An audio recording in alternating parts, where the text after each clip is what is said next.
النبي صلى الله عليه وسلم قال: يا معشر النساء تصدقن فإني رأيتكن أكثر أهل النار.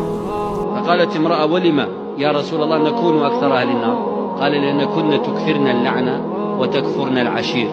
تكثرن اللعنة الدعاء على النفس والأولاد إذا غضب، وتكفرن العشير الزوج.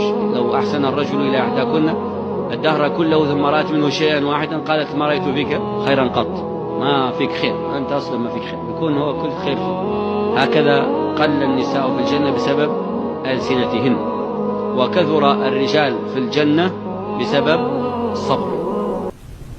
ويل لكل أفاك أثيم يسمع آيات الله تتلى عليه ثم يصر مستكبرا كأن لم يسمعها فبشره بعذاب أليم. وإذا علم من آياتنا شيئا اتخذها هزوا أولئك لهم عذاب مهين.